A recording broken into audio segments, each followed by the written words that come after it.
We are recording with Ms. Clare Lopez, Tuesday, March 8th, 2022, episode 730. And actually, I think we're coming up on 1 year since you first came on and we talked about election fraud and I got suspended from YouTube. And but Number. yeah, I know exactly. But to talk about all the developments going on right now in Ukraine. We first talked, I think, like the day after the invasion started. So, but for all of the new listeners, which I can actually say sincerely now, I always say for all the new listeners, but not being on YouTube, I actually am getting organic traction on Rumble. So I actually have new listeners. Excellent. That's good to hear. It is. Thank you. Ms. Lopez, please introduce yourself to all the new listeners. Sure. So I am Clare Lopez, Lopez Liberty LLC. And I've got a focus on national security topics, which is what we discuss most often here. And that includes both international and domestic national security threats. So where are we? Because as I just said, we did our first episode right after the invasion, like 12 hours later. Where are we now? There's obviously massive sanctions against Russia, from removing from SWIFT banks to, I think, today or yesterday, Biden banning all imports of Russian oil. I think on March 11th, Russia is going to, quote, disconnect from the global internet. What all is going on right now? How do I cut through the fog? What is actually going on? Well, there's a lot going on. And you're right. It's really hard to cut through that fog. And a lot of that has to do with social media. I mean, this might be the first major war, certainly major European war, that has been fought as much on social media, perhaps, not quite, of course, but as on the ground, or in the air. And so it's hard to separate, the desinformatia from the truth, but we do our best. And I will tell you, one of the places that I really look to for my own information that I can trust and I find credible is the Institute for the Study of War. I might have mentioned that before. And it's chairman of the board, who is retired General Jack Keane. You'll see him, I guess, pretty often on Fox News as a commentator, other places too.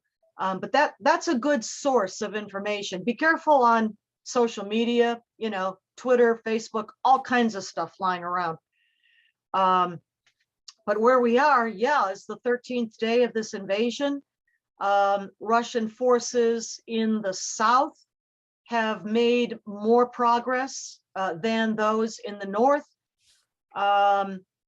Interestingly, the long column of Russians on that 40-mile long convoy trying to get to and around Kiev is thoroughly stuck. I mean, literally stuck, partly because the weather is warmer than might have been thought for this time of the year there.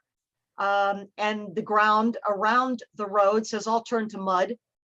And the Ukrainians, these guys are terrific. I mean, they're not only courageous, but also pretty shrewd and pretty smart the way they're going about fighting this. And what they did is they opened up, I guess it's a reservoir, floodgates of a reservoir nearby that road that all those vehicles are on, and kind of flooded the area just in case there wasn't enough mud.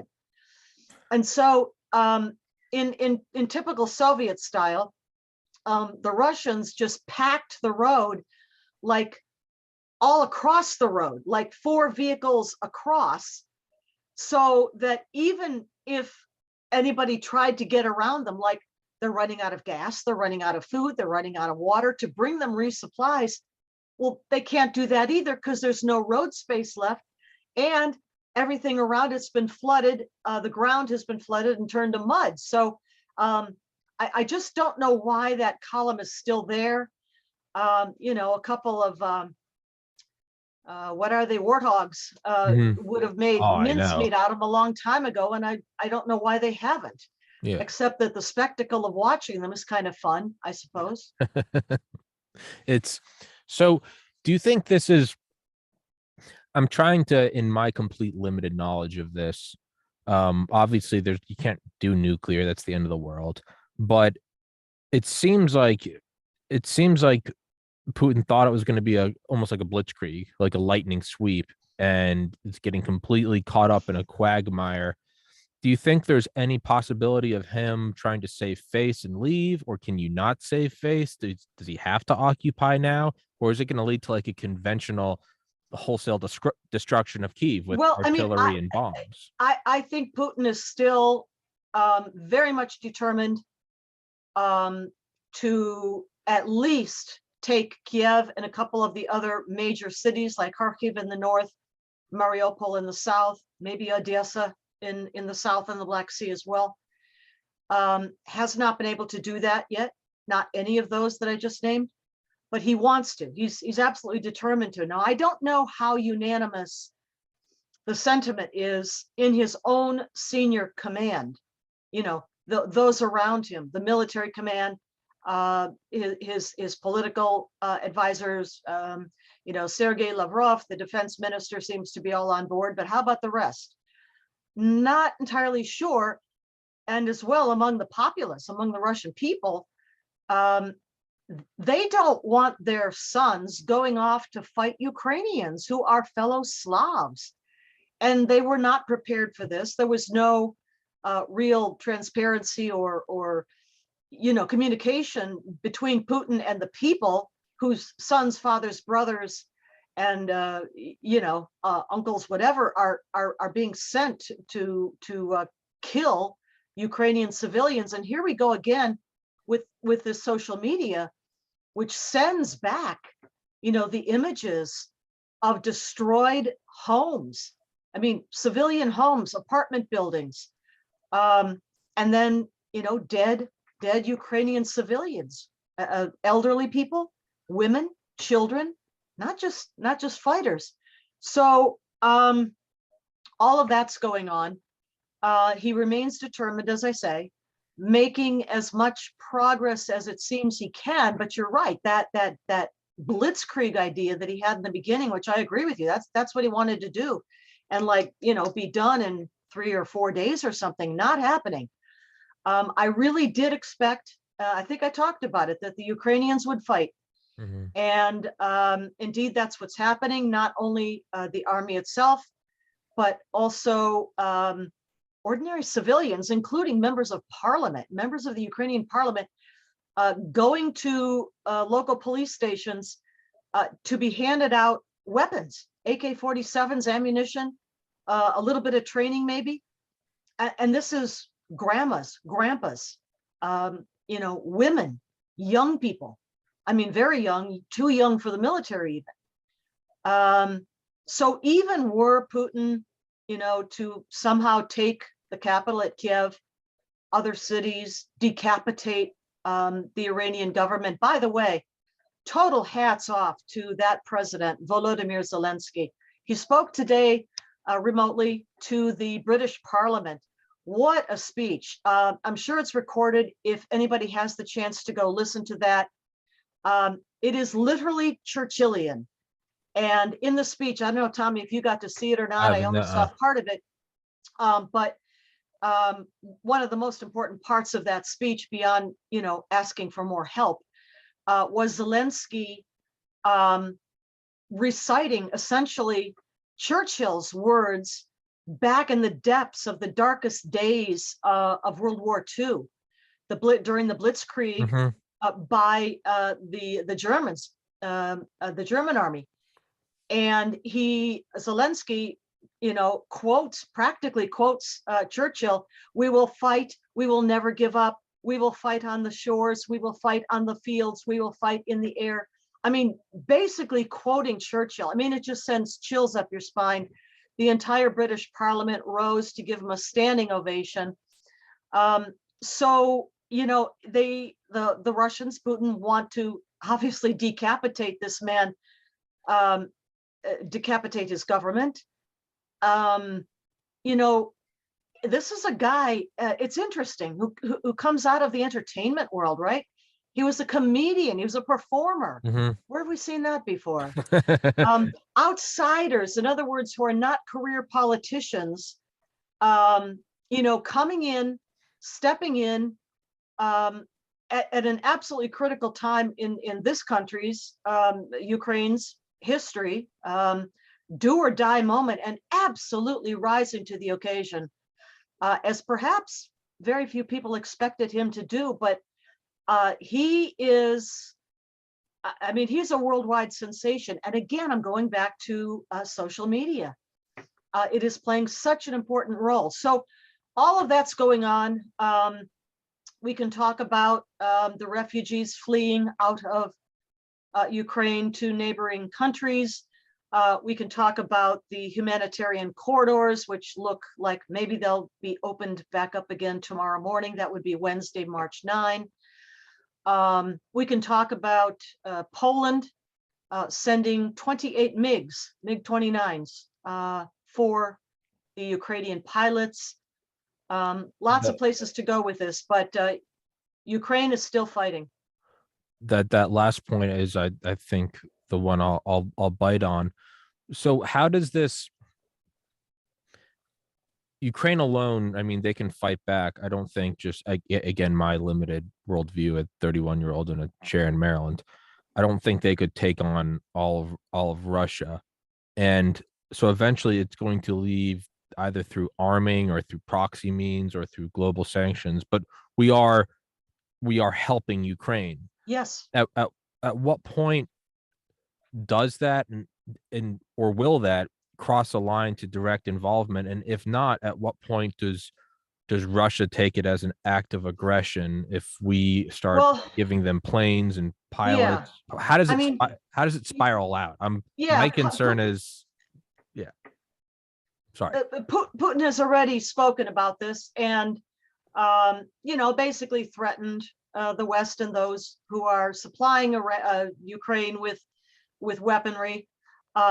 For example, in the absence of good Ukrainian air capability before the arrival of these fighter jets, for example, they have been supplied with man-pad surface-to-air missiles, which have taken out. I mean, again, here's what's true, how much is true, the numbers. Be careful about the numbers, but obviously have taken out a number. Let's put it that way, a number of Russian air assets, to include helicopters and fixed-wing craft, deadly with the Stinger missiles. And then on the ground, the supply of the Javelin missiles, anti-tank missiles, and others like them, have been very successful at taking out armored vehicles of the Russians. So hard to know what the real numbers are, of course. But that kind of aid is pouring in, because to the west of Poland, sorry, to the west of Ukraine is Poland, and also other NATO countries, but particularly Poland, through which is being channeled into Ukraine a whole bunch of this, incredibly necessary, significant amounts of aid, military aid, humanitarian aid as well, I should add. And then in reverse, not just Poland, but Moldova and other border countries accepting, I mean, tens and tens and tens of thousands of Ukrainian refugees fleeing the country. It's up, I think it's over 200,000, or I'm sorry, 2 million now having fled Ukraine. This is a country previously that had 43, 44 million people. Something like 2 million of those have already fled the country, and more are going. So as long as that aid, though, continues to pour in, I think the Ukrainians will fight, and those MiGs are going to make a difference. And if other planes from other places can come in too, that will only add to these capabilities. Now, I do agree that the United States, NATO countries, other NATO countries, should not, must not, and probably are not going to get involved in anything like a no-fly zone over Ukraine. that would put our planes, our pilots in direct conflict. I mean, air dogfights, shooting down each other's planes with Russia. And that is something we should avoid and are avoiding. I don't think we're going to change that. Now, you talked a lot about sanctions and such, and we can go there and talk about those kinds of measures too, which not only right now are beginning to have an impact, but are going to for months to come, no matter how long this conflict takes. Yeah. No, my biggest concern is I mean, I think of Dan Carlin's Hardcore History, and he's got a 6-part series on how World War I started, what caused it, how it kicked off, how it carried out. It's called Blueprints for Armageddon, and it's better than any audiobook I've ever listened to. It's incredible. But he talks about kind of the beginning of it and how at the end generals were asking each other, how did that all start? And they say, oh, if only one knew. We stumbled into it. And JFK actually drew a lot of inspiration from the beginning of World War I when dealing with his cabinet in those recorded meetings about the Cuban Missile Crisis, saying, in 50 years, I don't want people to be living in a nuclear wasteland and say, how did that happen? To say, oh, if only we knew. And just let me preface this by saying, hey, you have to defend. I mean, on a base level, you have to defend your homeland. You can't let an aggressor just come in and, I mean, truly rape your country. You have to defend it. But when I zoom out in an admitted selfish way, as an American who's everything, how do I not get involved?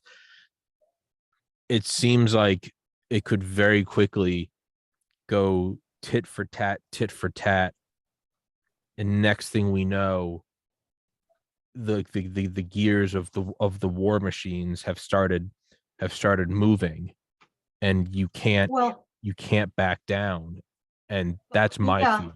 Well, I mean, in terms of the non-kinetic measures that the United States has taken, first of all, I'll say I don't think Putin and Russia really anticipated the response, how that invasion would unify not just NATO, which really was coming apart kind of at the seams and still is not completely knit back together again, but much more unified now in NATO than prior to the invasion. Did not expect that, and did not expect the worldwide condemnation of the invasion. 141 countries voted to censure Russia in the United Nations General Assembly.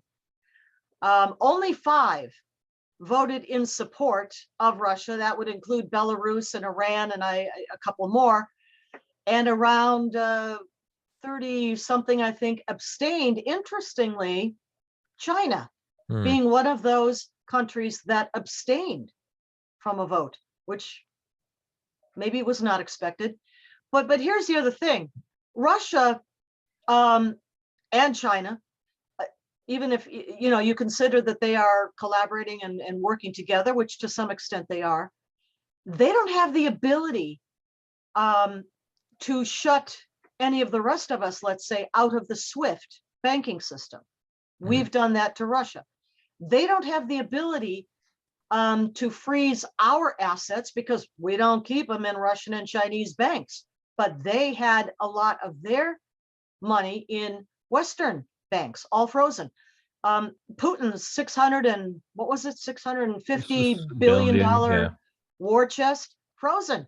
He can't move the money. It's sitting there. So the other side doesn't have those capabilities. Now, today, we heard US President Biden announce that the United States would stop buying Russian oil, which we'd been purchasing at the rate of 500,000 barrels of oil per day, thereby helping to fund the Russian invasion of Ukraine. Yeah. Now, unfortunately, the other part of that is that instead, Biden and the junta that currently runs America want to turn to other tyrannical dictatorships the Islamic Republic of Iran for one, and the Marxist dictatorship of Nicolas Maduro in Venezuela. Instead of just opening up American energy potential again, like Donald Trump had us energy independent. This is the Green New Deal, far leftist fringe of the Democrat socialists of America, dictating to the rest of the party, the Democrat Party, and the administration, their demands for deep sixing fossil fuel use in America. It's killing us. I mean, it's killing our economy. It's killing our jobs. And more to the point, it is not forcing. That's the plan that has Biden et al. Turning to dictators are us of the world for fuel, going to OPEC, going to Saudi Arabia, asking them to produce more, please, please, instead of just, opening back up our coal mines, our natural gas deposits, under states like Ohio and Pennsylvania, humongous natural gas deposits that could help to insulate Europe from the leverage that Russia is now imposing on them, especially places like Germany, because Germany was so foolish as to shut down under the influence of its own green movement, to shut down its nuclear plants, which before then, under Angela Merkel earlier, had provided a good deal of German energy needs. Mm-hmm. They shut them down. And instead turned to natural gas pipelines. Nord Stream 1, for example, coming under the Baltic Sea and from Russia to Germany is running. But, the Russians can turn that spigot off anytime they want, and they have, and they will again. And now looking towards Nord Stream 2, which the Germans finally said, okay, we'll pause that one. Well, I don't know if people know, but it was already paused. It wasn't even going to begin operation until later this fall, here in the year of 2022. So they offered basically nothing. But instead of the United States ramping up our energy production capability in ways that would not only make us energy independent again and not turning to Venezuela, the likes of, tyrannical dictatorships and Iran, make us independent, energy independent, but also we could offer to help out our European friends and allies. But no, they're not going to do that. So this is where we are with energy. You and I are both open and admitted not fans of President Biden. What are your thoughts, though, however, on his handling of this? I mean, right? I mean, I would say that's probably a good thing, right? To stop funding the Russian war machine through our purchasing of their oil. Is there anything good that he's doing? I mean, at some point, do we have to give credit where credit's due? Is there anything good that he's doing? We're not involved. We're not sending our troops. I was just listening earlier today to an interview with Rick Grinnell, the former ambassador to Germany under President Trump, and then later also the acting director of national intelligence for Trump. And he was in an interview with Jan Jekielek at Epoch Times, they're doing fantastic work there. And Rick Grinnell was answering pretty much the same question that you just asked. And he said, first of all, he would have to back up and start at a different point than Biden started. And specifically what he meant was Biden projected a perception of weakness to the entire world the moment he came into office, the very first day. Remember when he was signing that whole stack of executive orders in the Oval Office, shutting down our Keystone XL pipeline, for example, on the first day, throwing tens of thousands of American workers out of jobs, breaking our energy independence on the first day, telegraphing to the entire world, please walk all over us, because we're not going to stand up for ourselves. We're not going to be energy independent. That is what Rick Grinnell was talking about, that he would have to step backwards and undo or do differently a bunch of stuff that Biden already did. But the most important part of that is projecting that appearance of weakness. And that is always an open invitation to aggression to the likes of a Vladimir Putin, or the mullahs, or Xi Jinping, or Kim Jong-un, take your pick. They all, as well as our friends and allies and partners, see this person in the White House and realize that, he's not in charge of the government at all. Yeah. There's a junta running our government. They know that. And they also know that a lot of those officials are retreads from the Obama years, and that they're all, weak, a pile of limp spaghetti altogether.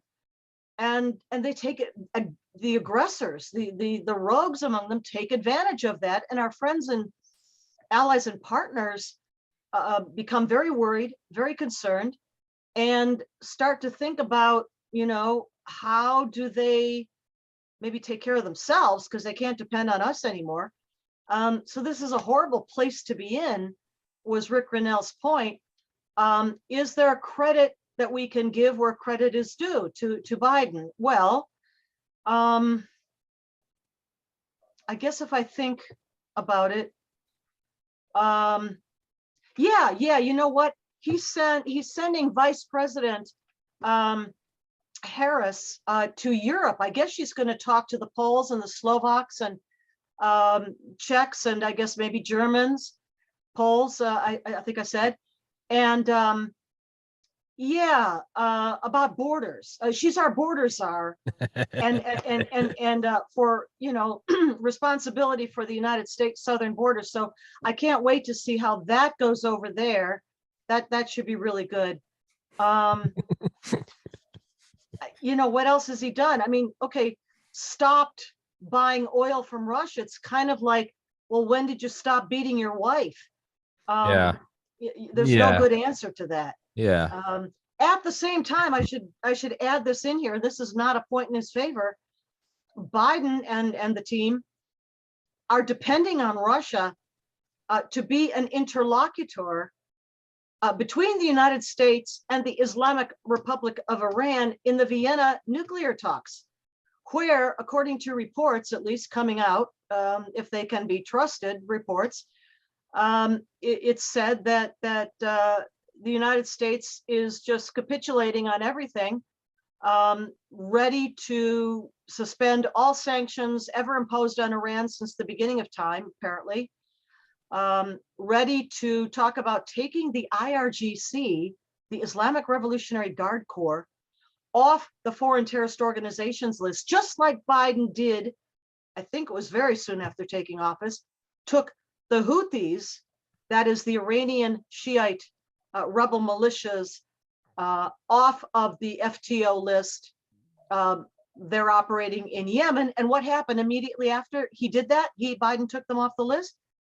The Houthis began shooting missiles and drones and rockets into the United Arab Emirates. So immediately, when that perception of weakness is received, the aggression follows right away. So, yeah, I don't know what to tell you. Is there any way that they being the world and all the kind of unified powers, the 141 countries, everyone involved in the banking in the UN, is there any way to give Putin an out? Yes. Well, that's already happening. Okay. And the out is being provided by China. Okay. Now, China is kind of straddling the fence on this whole thing, not openly backing or approving Russia's invasion of Ukraine, but not totally condemning it outright either. And as I just said a bit ago, abstained from that vote at the UN. But in terms of finances, and this bears watching. This is something we need to look at carefully. China is going to offer Russia a different way of accessing payments for continuing exports of Russian oil and gas and whatever else, wheat. We need to talk about food, grain exports, for example. There are places that still need these things from Russia, but the payments can't be processed anymore. So China's going to offer a way, an alternative way to process the payments so those kinds of exports can still go to the places that need them, opening up a whole nother payment plan, monetary plan for the world. If you want to do business, you got to go through the Chinese banking system. That's where that's headed. If we don't take care and well, pay attention, I think. So how is there a way around that? Or is it just you have to choose the lesser of the two evils? Do you want to sanction Russia, or do you want to not feed into the Chinese machine? Is there... Well, immediately what needs to stop is the invasion of Ukraine and the murder of its civilian population, the destruction, the wholesale destruction of its cities. That's the imperative. That's first. That has to happen first. Now, if negotiations get started in earnest and they're serious about a ceasefire, I saw today, for example, that President Zelensky of Ukraine has issued a statement that he would be willing to talk about, for example, the status of the Donbass, of the Donetsk and Luhansk oblasts there, that he would be willing to discuss relinquishing any immediate aspirations to join NATO, because, as he says, NATO's not ready for Ukraine anyway, because Ukraine doesn't meet the criteria to be a member of NATO. So he's willing to put that on the table. You know, I think those might be kind of the off-ramps for this conflict, because Putin does need an off-ramp and he needs to have something to go home with. Yeah. And I think those two areas perhaps are fruitful ones, potentially fruitful ones. And so if those negotiations get started, you know, in the near future, like the next couple of days, that could be a promising way out. Yeah, you can't back him into a corner and then act surprised if he lashes out, right? Yeah, I mean, you know, we haven't really talked about this, but, and I make absolutely no excuses for Putin, who needs to go. I hope his own people decide to replace him with somebody else. He is a killer and a thug, okay? But it is imprinted on the genetic DNA of Russians to be paranoid, and I really mean paranoid about invasion. Because over their borders, which are mostly flatlands of the steppes and the tundra, Urals in the west, yes, but mostly flat, and hundreds of years of history of being invaded. Yeah. The Mongols over the steppes, Hitler, Napoleon. You know, and so as the Russians would look at the post-Cold War period, you know, after 1991, when the Soviet Union broke up, they saw a very aggressive eastward movement by NATO to sign up members that previously had been either actually part of, excuse me, the Soviet Union itself, or part of the Warsaw Pact. And so, you know, we're talking about the Baltic states of Estonia, Latvia, and Lithuania. We're talking about Poland, Slovakia, Hungary, Romania, Bulgaria. And I think in particular, I was looking at an agreement here. I'm finding it here. It was called the U.S.-Ukraine Charter on Strategic Partnership. And this agreement was reached in Washington, D.C. November 10 last year, 2021. signed between our Secretary of State, Antony Blinken, and the Ukrainian Foreign Minister, Dmytro Kuleba. And just in the part of it that probably rang alarm bells in Moscow is this section that says, the United States supports Ukraine's right to decide its own future foreign policy course, free from outside interference, including with respect to Ukraine's aspirations to join NATO. I, looking back, think that that was foolish of us. I can understand why NATO, or why Ukraine would want to be a part of NATO, a member. I get that totally. But when we, the United States, indicated our support for its aspirations to join NATO, even though, by the way, as we've said, it does not meet the criteria, in particular in two regards. One, Ukraine does not control the entirety of its own sovereign territory. And number two, Ukraine does not meet NATO standards for rule of law. And Ukraine is not likely to meet those standards on either count for quite a while to come. And there again is what I was saying before, might be a possibility of an off-ramp for this conflict. But when in just, a few months ago, last November, the United States indicates that we would support an application for membership to NATO by Ukraine, I'm sure that rang alarm bells in Moscow that we just didn't need to ring. We didn't have to do that. We could assert our support for Ukrainian sovereignty, territorial integrity. Yes, but they didn't have to put that part in about supporting its aspirations to NATO. I think that was a mistake. As is very obvious to anyone that listens to this podcast, I often, for the sake of playing devil's advocate, will play it. But I've also just, after being banned for having on you and McCullough and Malone, I often do just, that's my nature, to go against what everyone else is saying. So more as the quote that I beat to death on the podcast, the Voltaire quote, the sign of an intelligent person is to entertain an idea without necessarily believing it.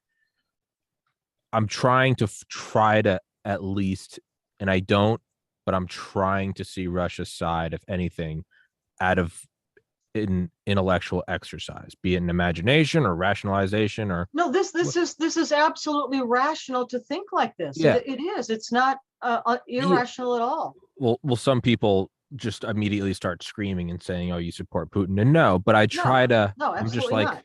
I'm like, let's put on our thinking caps and at least try. And like the best explanation I can come up with, if I was a lawyer and I had to defend this person that I didn't agree with, it would be of NATO encroachment, or like you just read, the promise of NATO admission.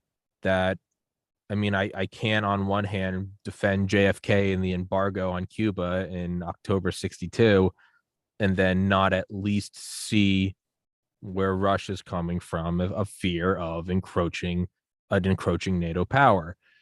And like you said, a promise and or admission to NATO. I have to at least try to look at it from that side and go, did Putin just snap and he's an evil, bloodthirsty dictator? Nothing's ever that black and white. Sometimes it is, but that's what I'm trying to look at, is like, is there some justification? You're over there and you just see this power getting closer and closer over 30 years. Yeah, I mean, if there was a Chinese Soviet Union and they all of a sudden they tried to win over Mexico, we'd probably be up in arms. And I don't know if that would justify what's going on right now in Ukraine, but I'm at least trying to put on my thinking cap and go, what's really behind this? And the point of doing that would be, so can we create an off ramp that doesn't include a thermonuclear exchange? So that's yeah, no, I mean, that's obviously the number one objective. And a lot of things we could have done differently. I never in a million years would use the word justify for what Russia's doing to Ukraine. 100%. That is absolutely criminal. And yes, by the way, charges are being brought against Putin, his close, senior circle of officials around him, and Russia. charges being brought at the International Court at The Hague Mhm. for war crimes, which they absolutely, no way around it, they've committed on a massive scale. And why I say Putin has to go and be replaced by somebody else. But if we want to bring an end, to this carnage, Yeah. we do need to find a way to create off ramps for Yeah. Russia, for Putin, because without some kind of an off ramp that they're willing to take, they'll just keep pouring men and materiel into Ukraine and overwhelm in sheer numbers what they're not capable of doing in terms of a strategy that's gone awry, or actual battlefield planning, which really kind of has shown up the Russian army as not Not, quite yeah. all that it was cracked up to be. Yeah. That's useful to know, by the way. Yeah. Yeah. Yeah. Good little piece of information. Yeah. I just started a book that I should have read years ago, The Devil's Chessboard, by David Talbot. And it's kind of like the Dulles brothers and the rise of the CIA.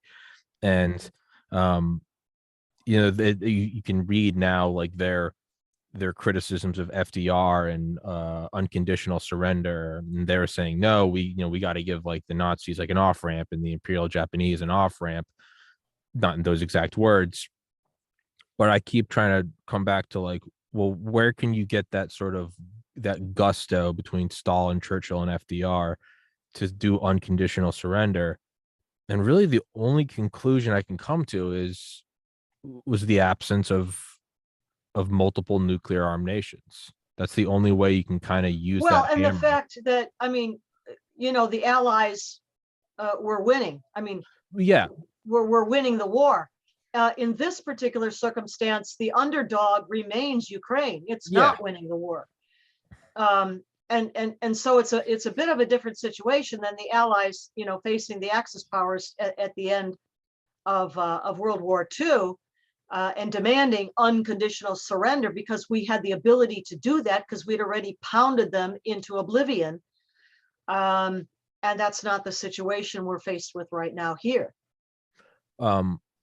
Yeah, no, 100%. I guess what I meant was the option still existed to, could we negotiate a peace and end it with less blood, or do we can just keep hurling resources at it, like we were going to do with like the invasion of mainland Japan. And yes, although the victory was inevitable, it was just it wasn't if, it was when the Allies won. And the cost, it would have been a question of the Yeah. cost and Oh yeah, no, men and civilian lives too. oh yeah, no, my dad's dad was 18 and was drafted to be part of the mainland invasion. So like I absolutely would not exist. He would have been cannon fodder. That's just what it was. So Wow. But I look at that, and the reason why we were able to do that and not even come to the board and go, let's do a negotiation, it's because it was just it's when, not if. We're gonna win. We're gonna win. Either 1 million of our own men or whether atomic bombs, we're gonna win. The difference now, yes, tons of differences, and that the underdog is Ukraine, yeah. But it's also like you almost cannot demand unconditional surrender of any nation that possesses a working nuclear device. You almost, because you always have to factor in they might just go down kicking and screaming. And again, I know that's very limited. I'm 31 years old with a biology degree. I didn't go to the war college. I'm not, I get it. But that's kind of where my mindset is, like the end, like the Cold War, yeah, it ended, but like the threat of mutual assured destruction never ended. And that's still there, and it can still kick up at any time. As we're seeing with COVID, tyranny doesn't always come in the form of Nazis or the British. Like sometimes it comes from the CDC in the year 2022. In the same way, mutual assured destruction never left us. And that's where I'm trying to look at it, is like, I just don't want us to, and you're right, you cannot excuse what Russia's doing. You cannot justify it. They are war crimes.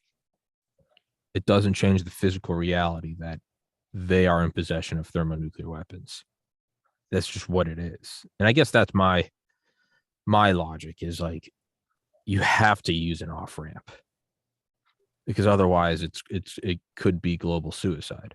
Hopefully, I would imagine that Putin's own men would maybe not follow orders or overthrow him, but I don't know. I don't know where I'm rambling. My closing thoughts on this is I did want to ask you. So if we're giving all the javelins and the stingers to Ukraine, which includes the Azov battalion, it's reminiscent of the 70s arming the Mujahideen. Are we going to, in 30 years, is the new Taliban going to be an Azov battalion armed with a bunch of weapons that we gave them in a prior conflict to fight the Russians? Is history just rhyming? Yeah, no, I'm not seeing that. I mean, Okay. obviously, Islamic doctrine is global. It unifies what is it now, 6 or something, Billion, yeah. 7 billion Muslims around the world. It is doctrine that spans the world. In Ukraine, yes, there are Nazis. Yes, the Azov Brigade has the reputation of Nazi, okay, but it's limited. It is confined there within Ukraine. And at the moment, their capabilities are going towards fighting the invader, the communists, the Bolshevik Russians. I mean, it kind of is a throwback, to the last century in that sense, but it's confined. I mean, literally, fascism, Nazism died 75 years ago. It doesn't really exist in any, real sense of the term in the world today. It exists, yes, there, in places in Ukraine, maybe other places in Eastern Europe, okay. But, I'm not concerned about a Nazi revival, no. Yeah. And it's obviously everything's Much more concerned about communism and the Bolshevik revival than I am about Nazis. Yeah, I mean, and obviously everything's perfectly clear in hindsight, right? You can always look back and go, "Oh, we shouldn't have armed the Mujahideen." It's like, well, at the time we weren't concerned with 9/11. We were concerned with the Cold War, and so we're arming the guys that are fighting against the guys that we don't like. Well, I mean, we supplied Soviet Russia during World War II also. That's what I mean. Because at some point you have to choose. Yeah. What's the immediate, most important, critical task in front of us, and then we'll deal with the other one after. Yeah. And sometimes you just have to do that, but there's just no comparison. Yeah. Between remnants of Nazi ideology, fragmented remnants left over from the last century, and a globalized communism, a Bolshevik ideology that is still very much alive and kicking, in large part, not just due to Moscow, but to Beijing today and the Chinese Communist Party. I'm agreeing with you. We can always look back and go, you shouldn't do this because it's going to lead to. No, you have to put yourself in the mindset of it's World War II. Hey, you guys are about to fight them during the Cold War. Right now, you're worried about the Nazis and the Japanese, and then it's always easy to, again, me and my air conditioned apartment, hey guys, you should do this, and it's like, am I really trying to look back and criticize Patton and Marshall? And so I don't know, thought exercises. I just don't want there to be global thermonuclear war. I do think that Claire and I should go to Ukraine and act as undercover journalists and do a podcast from a battlefield, just shells dropping all around us. Oh, that sounds like fun. Yeah. It would get us some views. It might be the end, but we'd at least get some views. Yeah. Well, I've actually been in a war zone before. No good. I had an RPG take off a chunk of my roof while we were inside, my husband and I and our then little girl. And then another night we got mortared for 3 hours straight. So it's not much fun. Tommy, you're a young guy. You go for it. I'll be your contact back here at home. You'll take over the podcast for me. You'll let me go learn the hard lessons of young and idyllic. I'll come back here crying. Yeah. No, I'm gonna stay in my apartment in Maryland. I'll look at it through a lens. With that, Ms. Clare Lopez, thank you so much yet again for your genius, for the time out of your day. And we will resume, I suppose, next Thursday, unless something dramatic happens between now and then. Sounds good. All right. Thanks Thank you. again. Yep. Everybody listening, all the links to Claire's writings, as well as her social media, will be in the description. Go follow her on Twitter. If you don't, you're a communist. Don't be a communist. And yeah, thank you so much, Claire. God bless.